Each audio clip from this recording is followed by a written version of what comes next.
Hi, Lucky. Nice to meet you. Vice President. Hi, Matthew. Nice to meet you. Nice to meet you. My goodness, he's filming everything.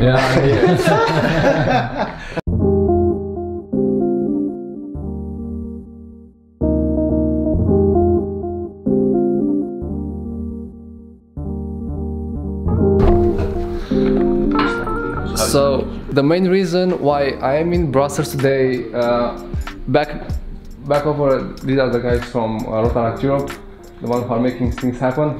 Hello guys. Hi. Hi. And so here's Justin. Could you introduce the team? Yeah, of course. I'm Justin, the president. Merve.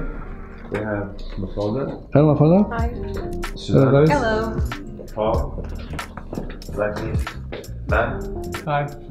And we are planning an interview with a big time volunteer. His name is Ian and he was the founder of Rotaract Europe. So this is just behind the scenes. He's gonna come up soon. So yeah. 815 meters. Okay.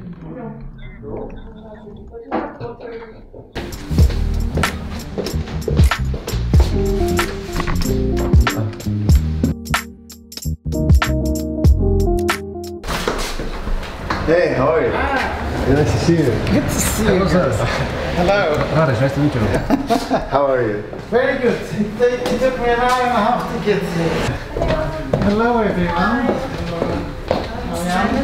He's the head of marketing. Oh, nice to meet you. Hi, Lucky. Nice to meet you. Vice President. Hi, Matthew. Nice to meet you. Nice to meet you. When did they make this? I have no idea. I guess a couple of years ago. Nikolai. When I was president, after having founded it, we had to fight for the existence, because it was one of your questions also. Yeah. What was the relationship with Rotary International? The relationship with Rotary International was very bad. They didn't want it. It's something they didn't want. So I had to go into a discussion, and with the support of governors here in Europe, of the Belgians, the Germans, the Dutch, everybody was in support of the whole thing. But the administration in Evanston was fully against, because they said that it was not possible that you would create an organization which was beyond a district level. Wow. It was not possible. It was not done, and it was not accepted. And it took several years. I would have to check, but I think it took 4 or 5 years before we came to an agreement on the concept of a multi-district organization. And so we were the first. But we helped writing the rules of what an MDIO should be like. So maybe I should tell you how we started, and then How the idea came and everything. yeah, how it all came to being. Rotaract was already very active in the 80s, and there were clubs in many countries, and there was already quite some contact between European clubs. There were a lot of international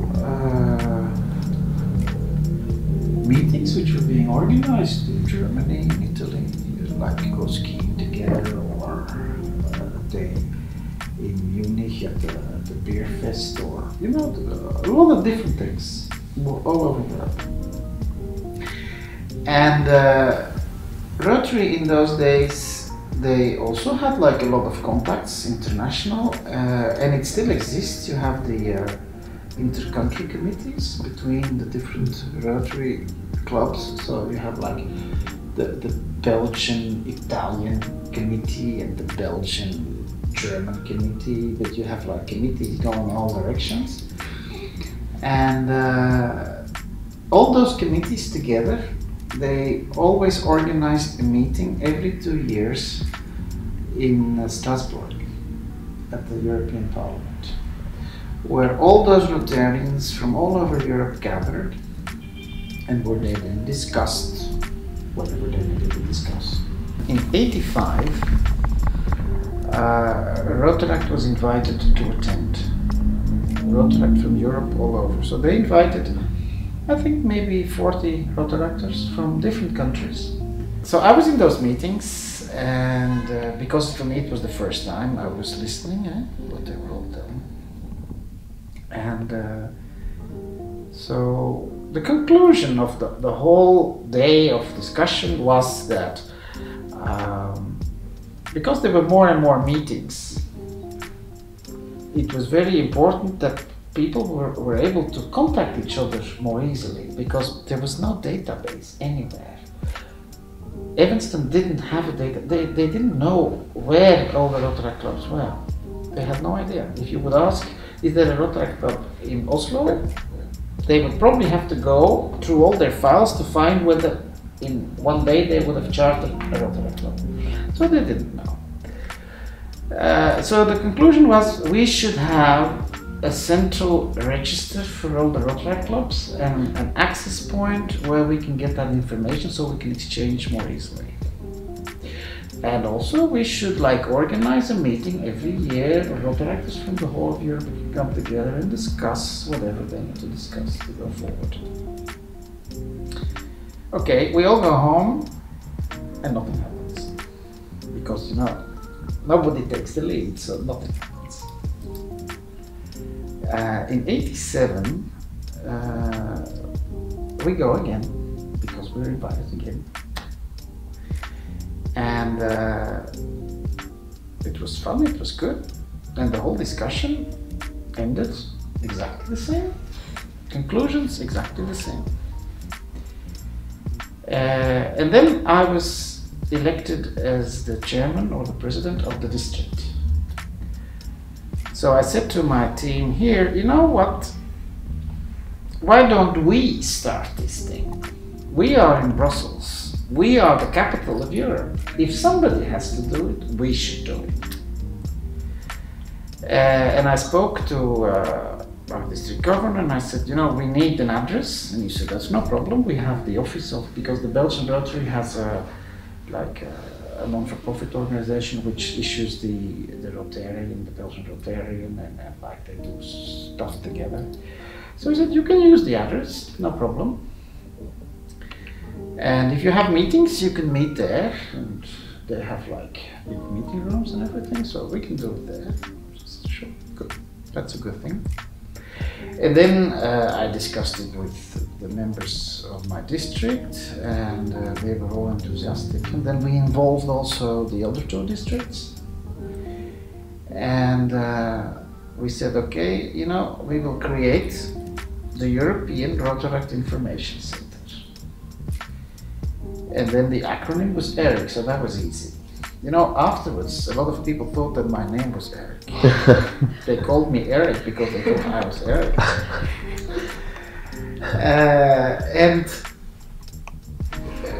The first thing we said, okay, now we have to organize a conference and invite all the Rotaractors from Europe so that they can come and that we can all agree upon the creation of ERIC, and we have to elect a committee with representatives from all the countries who will then can come together and discuss as to how this should go forward. All right, so where are we going to do this? Of course, the normal thing would have been to do it here in Brussels. However, in my district, there were a lot more clubs in Antwerp, and the 2 or 3 Brussels clubs, they were actually already fighting before it started. So I said, you know what, we'll do it in Antwerp, and we'll get the support of the mayor, and every club will organize something. I had one girl, a lady now, Dominique, who really put a lot of time and effort in it. She had very good contacts. Her father was a very high shot in the port of Antwerp, and he helped us a lot to get a lot of sponsors. That's how it all started. So we had this weekend. I think we had 15 or 16 countries present. Because in those days, of course, you can't forget, there was no Rotaract anywhere in Eastern Europe, because this was before 1990, before the curtain fell. And so we had, like, every country select a person who was going to be on that committee. And then that's how we started. And I was the first president because I started the whole thing. But then after 1 year, I passed it on to Ola from Denmark. And we had a lot of meetings, because we had a meeting, I think every 3 months somewhere with the team where we would come together. The first 2 or 3 meetings were actually at my apartment, so they all came to Mechelen. And we had another meeting in Strasbourg because it coincided with the meeting of the Rotary Union, so we went there. It developed. The administration was purely Belgian and members of the 3 Belgian districts. We had somebody who was doing the writing of the newsletter. We had a newsletter which was sent out every month. Somebody who did the layout for that. Then we had somebody who took care of the printing, because it was still print. Then we had somebody who was taking care of printing all the envelopes, because you have to have all these envelopes. And then every month we had a meeting here in Zaventem at the Brussels airport, nearby, where our district met. All the clubs would always meet, and I think we sent out a newsletter every 2 months. So every 2 months, also members of the other districts would come there, and we would spend like an hour on putting all these newsletters in envelopes, and then it would go to the mail and would be sent out.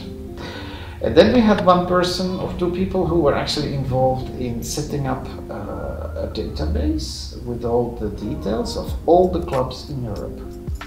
So the country representatives had to assemble all the information.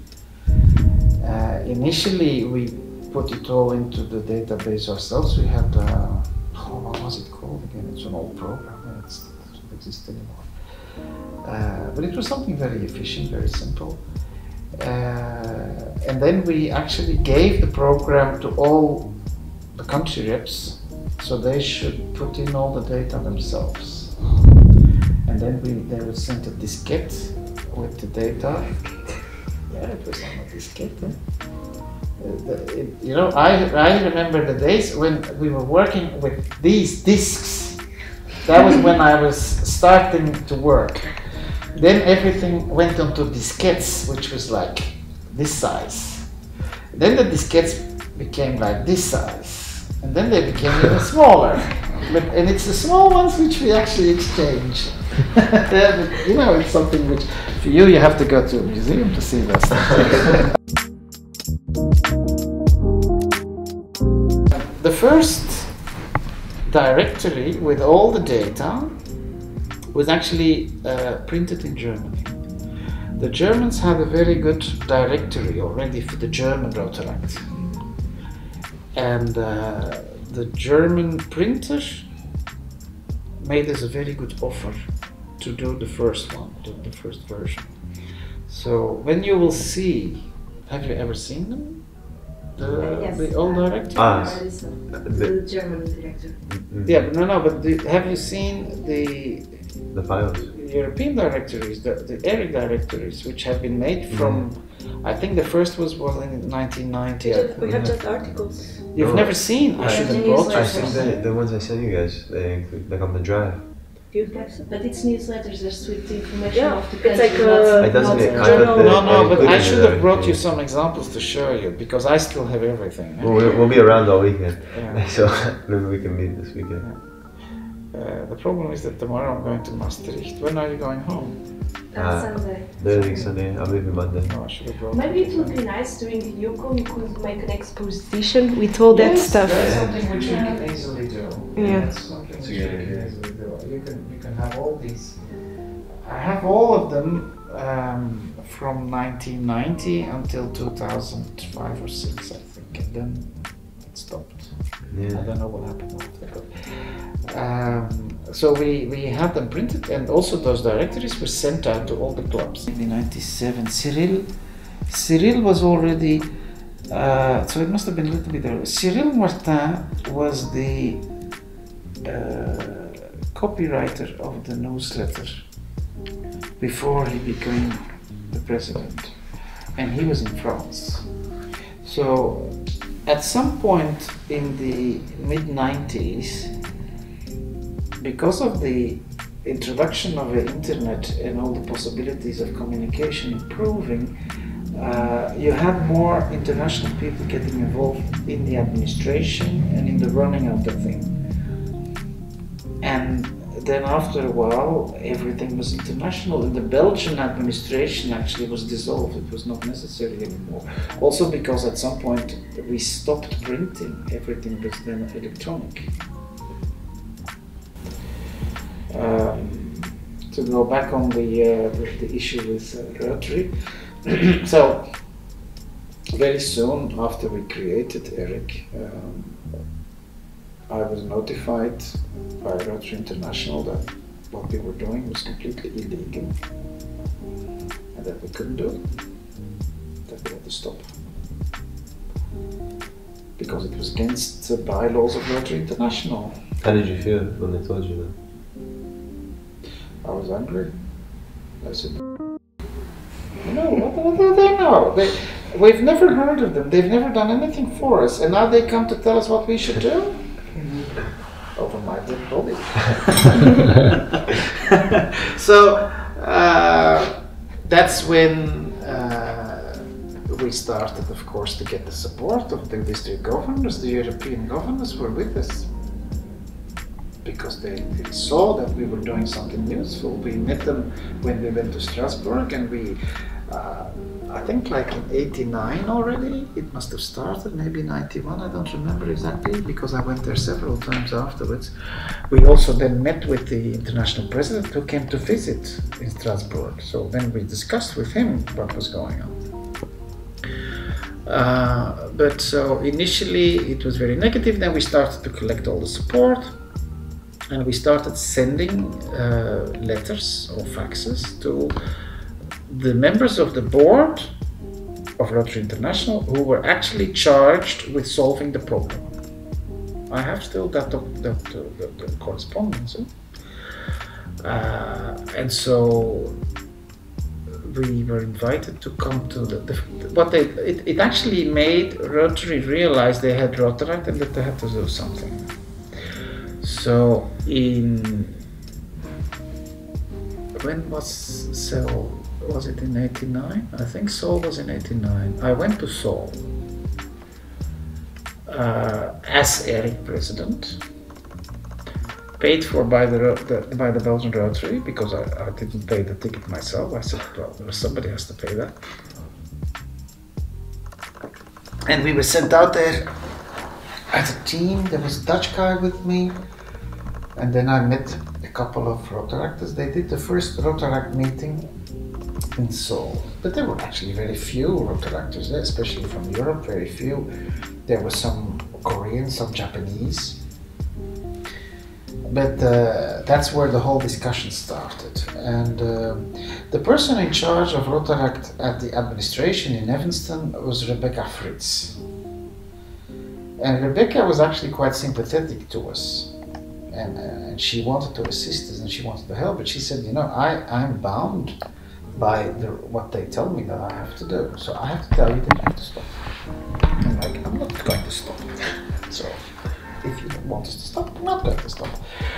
So in Seoul, I had like a special version of the newsletter with an advertisement, who we were, what we were doing, and then I made a speech before this whole audience of people from all over the world who came to listen, and I actually said that we are going to do this, and no matter what, we will do it. We're not going to abide with stupid bylaws if they are not what we need. So I was a little bit of a rebel there. And the year after in Portland, we did the same. And then I had a meeting with some of these directors, and because I never met those people, and because they were far away, they were on the other side of the ocean. And so they started to understand that there was really a movement, that they were not going to stop it. And that's how we started the negotiation about creating a new structure which would be allowed, and which was then the multi-district organization, and whereby every district would have to officially adhere to the bylaws of this new organization.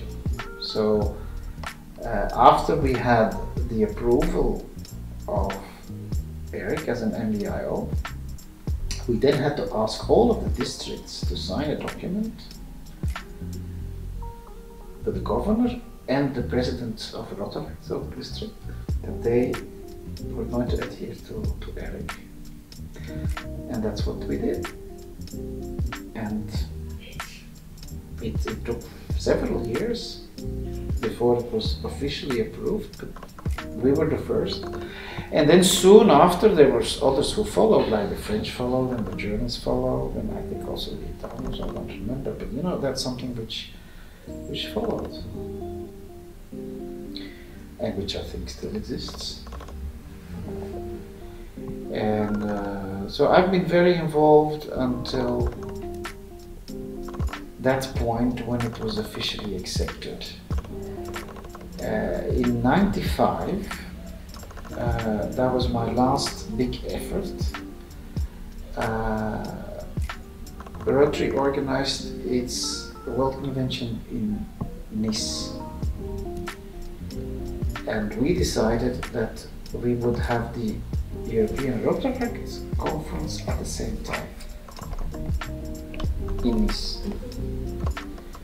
So we had to convince Rotary that we wanted to take fully part in the whole thing, that we were going to run the show, not them. And that we also wanted to take part in everything, and that we were going to organize events which they could take part in, but it meant that we also were taking part in their events.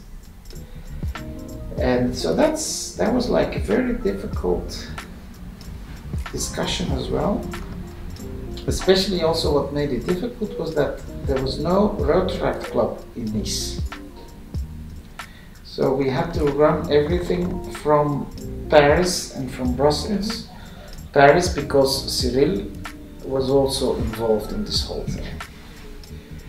And I still remember that now I have to say that the Rotary Club of Nice itself participated fully. The whole district there was very much in favor, and they assisted us very well. So I still remember that in February '95 we had a little problem with Rotary because we had meant to organize, well, we rented off all the youth hostels of the area in Nice, in Antibes, and in other places. In Cannes, we had all the youth hostels because there were hundreds of people coming. And Rotary had organized transport for all the Rotarians who were attending this conference. And so they had buses going all over the area because Nice, Antibes, Cannes, it's like quite far apart, so they were driving buses. But the buses were only stopping at the hotels where Rotarians were staying. And then I said, no. The Rotaractors should also be on those buses. And they said no. And I said yes. And in the end, we went, and they didn't see that coming. I went because we learned that they were actually already setting up an office at the Acropolis in Nice, which is sort of the convention center, where they had already a whole team present. And that was in February, to prepare for the convention, which was going to be late May, I think. So I said to Cyril, come, we'll go see them in their office. And we went completely unannounced to their office. And they were like, who are you? And I said, I'm Jan Huygens, and this is Cyril Martin, and we come to speak so and so. I don't remember. Pamela was the big boss. Pamela Cohen, she was the boss. So I come to see Pamela Cohen. Oh, does she know you're coming? No, but now you can tell her we're here. And then we went to see her. Then we basically forced them to say yes. Because we said, you know, if you're going to refuse this, we are going to make a riot. And we are going to tell all the Rotarians in Europe that you are refusing the Rotaractors to come on your buses. You don't know what you're started. You know, we have a machine behind us. We have the means of actually sending a letter to every Rotary Club in Europe. What are you going to do about that? And then they said, yes, we understand. You can come on our buses. So that was like, then they had to surrender. But it was a battle, It was a real battle. And we had to be very audacious and actually bad. We were bad boys. We were like anarchistic, going to see them like, and like forcing them to do this. Yeah. It's like, why join the Navy if you can be a pirate? Yeah. But it was actually on the one hand it was fun. On the other hand, it was actually sometimes scary also to go against everything and everybody. Can I ask a question? So Nice was the beginning of the pre-conventions in the Rotary Convention. No. Pre-convention. The first one was Seoul. Okay. And then Portland as well. And do you have the list of the conferences, the European conference? Yes. Because there was one also in Glasgow. And we also had a Rotaract pre-convention in Glasgow. And I don't remember but that was before, I think.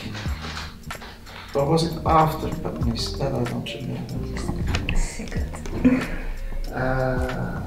So we tried, when Rotary was doing a big convention in Europe, we would like do it at the same time, so that the Rotaractors could take part.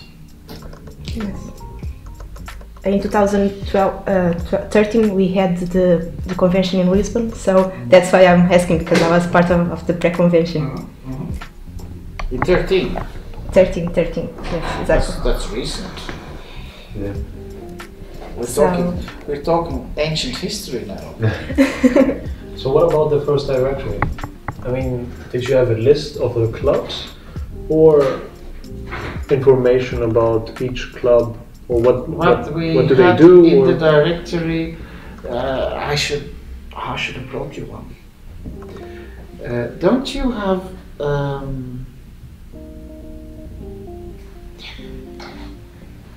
I gave you access to a number of files. Yeah. In those files, there is also copies of directories, at least These some are the ones that are about that they have it, yeah. But so what we had was per country we They're on the had draft. every club. We had the club president. I think we had the club secretary. And their address, and then we had the meeting place and when they were meeting. The address of the meeting. Of the club, of the meeting, of where they were meeting. You didn't have an email address or something like There that? was no such thing in those days. As you would if they There was had. no such thing. There was a phone number, fax number, and snail number, but there was no email. That didn't exist. It's only when did email start? I think I started really using email in '96. Yeah. Yeah, that's what is it? Yeah. It's upside down. So No, I it's mean, not upside down. just give it a second. It has. No, this is actually, this is the list of the Rotaract Committee. See, this is the European Rotaract Committee of 94-95. That's a page which is also in the directory. And then you have, in those days, the RI Rotaract Action Group. As a counter reaction of what we did, Rotary created first the Rotaract World Committee. And the Rotaract World Committee had, I think, 5 representatives on it. 1 representative for Europe and Africa, 1 representative for the US, 1 for Latin America, 1 for Asia, and 1 for Australia and Pacific, so 5. I was a member of that committee because the first member, I think, for Europe was actually the Norwegian member of the European Committee, Frank Elter. And then they asked me to be on that committee. So when I went to Portland, I was actually in my capacity as member of the World Committee. After me came a girl from Austria. And then it went on. But then after a certain while, they actually made the team larger and they called it the RI Rotaract Action Group. That was the new name. So in 94-95 you had Kevin Farley, who was the representative for the GB in Ireland. The poor guy has already died in the meantime. And then you had Christian Seidler from Austria for Eastern Europe. And then Andreas Grassi from Switzerland, he was for the rest of Europe. But there were more members from different parts of the world. But so it was also the Rotaract World Committee which negotiated the whole MDIO thing with Rotary International, because that's how we got together and how we got the whole thing started. 3.5 years ago. Voilà. And how long are you going to still be a Rotaractor? Maybe another 2 years. And then it's 5 years and you'll be gone. Yeah. So the problem with the Rotaract is that the memory is very short.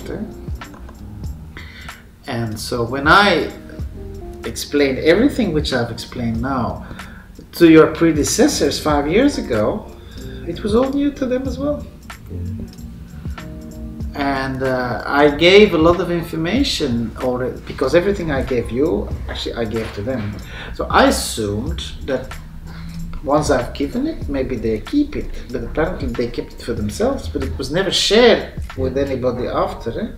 We're trying to share it. So basically you should have some sort of an archive where you can put all this information. Fortunately, I have kept everything. I have all the paperwork still with me, from the early start until 95, and then. What if we posted the major things or the important documents on the website? You can do that. You can make some sort of an archive which is accessible to all people who are interested. You can do that. A lot of the information has already been digitalized. Yeah. Because the most important things I think you have. I don't think that I have actually digitalized this whole correspondence with Rotary International, because I don't think they. It's very interesting, but I don't think they will like it. Cyprus was not from the beginning. No, and we still only have like 10 clubs. Later. But the first countries, well, Belgium, Holland, France, Germany, Denmark, Portugal, yes, And Spain, the UK, I guess. the UK, Denmark, Sweden, Finland, Italy. Norway, Italy, Malta. Malta was from the beginning. Really? Yeah. They had one club like now, right? Well, that's always been a problem, Malta, because we always gave the possibility for every country to be represented. And so Malta had the right to have a representative. But the Italians didn't like that, because Malta is part of the district with Sicily. Yeah, exactly. So the Italians said, why should Malta have a representative and we only have one, and we have like 300 clubs? That's how life is. That's been a discussion. But now, for example, it's been a discussion. now they don't vote. Malta doesn't vote because we vote for them. Like if Italy votes so for it's them. changed. And now they don't vote. But if you look at the original bylaws, Malta had a vote and Italy had one vote. They changed. Just one vote. Yeah. Vote. Now Just we one. changed because people vote by districts. So like Italy has 13 votes. I think it was something that Court International asked us to I don't know. to have because the district. Yeah, it was a few years ago. Yeah, when Laura was president. It was Yeah. something like a blackmail. Yeah. Actually. Yeah. They Yeah. wanted to shut us down if we were going to continue voting like this per country. And who was going to shut you down? Who was the president? Who was going to shut you down? Apparently Rotary International. Rotary. It's the Italians' fault, by the way, because they had like good contacts in Rotary International and they really insisted for that during. The Italians. Yeah. They complained. Yeah, like it was one DRR. And what He was about like that really Venezuela? into this How do you know? cause. No, it's, And it's so, like, actually, he it's insisted on- actually quite trivial. But come on, the other The MDIOs thing vote is by that country. you have to work together to move forward. There's no point in discussing like Yeah, who but- has how many votes. If you want to do something and you don't have sort of unanimity to do it, it's never gonna work. You have to work together. Yeah, of course. And whether Malta has one vote or not, it doesn't really matter. Yeah. That's how No, but we- it was that's because how like we I mean, perceive there was many people that were saying that there was like this like lack of balance because there were like, for example, the eastern countries, they were always voting together in bloc, and then you had It's the like northern the countries Eurosong that were festival. not. Eurovision. It's the same thing. Yeah. So exactly like countries like Italy or Germany maybe that they had like more districts. They were like, no, we're gonna vote by district because they knew that they could have like more weight on the. And Belgium would be against that because Belgium only has 3 districts. Well, still, it's a lot. 3, I mean. But they have a lot of members. And when they come to events, they're represented by quite a lot of people. Yeah, the Belgians are always very active. Huh? Yeah. So. If You you didn't are hear that. if you are a member of the committee of an organization, you have to work for the organization, not against it. So if a country representative doesn't understand what Rotaract and ERIC is about, they shouldn't be on the committee, and then you have to ask them to be replaced. It doesn't make any sense. If they think that they should be running their own country, that's not their task. Their task is to be the middleman through between the Rotaractors in their country and ERIC and the other Rotaractors in the world and in Europe. But it means that they have to provide the assistance to ERIC to make all this information available. The name of ERIC is Information Center. So they have to provide the information so that you can actually do your job. They should not be sitting on it. Yeah. And if that's what they think they should be doing, kick them out. You don't need those people. It's as simple as that. The thing is that the last, I don't know, the last years, at least 5 or 10, or at least the last 5, there was a list with clubs and the European districts of ERIC on the website, and that's it. And some had, or some districts and some clubs were linked. No, only the districts. No clubs, Yeah. only districts of ERIC and some links. Does Rotary International still have a directory of all the Rotary clubs? They do, but it's not Yes, updated. for Road them. Rotaract directory they have. It still exists Still because exists. you know that's also something which they started in '91 or something. After they had seen our directory, they were like, we can do that too. But it's private. I mean, only with your account you are able to open the Rotary Yeah. page, and then you can reach Road Rotaract directory from there. But that's normal, eh? Yes. Yeah, because it is with privacy laws. It's something which you can't just put on the internet so that everybody's name. Rotarians, there is a database in Evanston which has all the Rotarians in it. Yeah. We all have a number and we have an access code to our files. And like in Belgium, we also have a whole server system with a lot of information which only a Rotarian can access who has the password or who has the access rights. Yeah. And depending on what function you have in the club or in the district, you have different access rights. And that's something which you should have also at the Rotaract level. It's true that in Belgium they have already a system in place.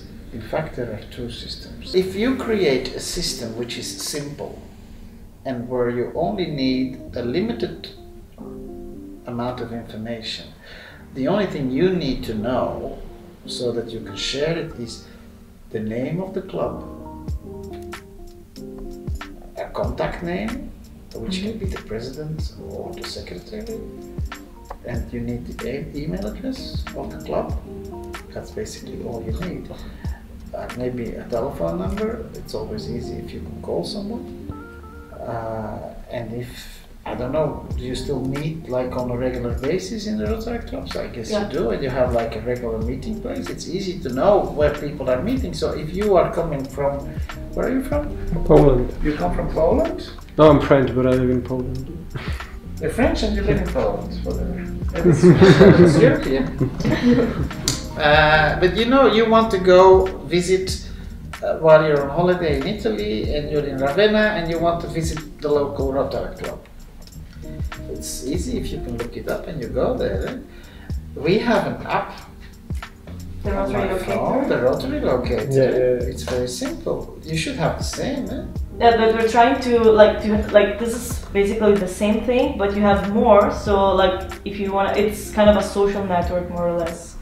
So you can also have like, because we were very interested in collecting data, such for example, like what people in ERIC do, like what's their job, what their field, like just for like to be, because we're curious about it. Like I mean, it would be nice to know about it. Also because we're all like entering the professional world. Yes. So maybe it would be useful, like even for like to build contacts about it. I think if you ask me personally, you're making it too complicated. Why do you say that? Because if people want to exchange that type of information, there are so many other social media where you can do it. What you need to do is provide a minimum of information, the information that you can actually get, and provide that to the community. And if the people within that community want to make more exchanges, they should go on Facebook or they should use LinkedIn. What you actually need is every Rotaract club in the world should be in the system. Yeah. And wherever you go in the world, you should be able to check whether there is a Rotaract club and how you can contact them, so that if you go there, you can send an email, make a phone call, and get in touch. That's all you need. But it's really hard to collect data. And all the rest will follow automatically. People, once they meet, they will start exchanging cards. Well, it goes on the phone, from phone to phone. It's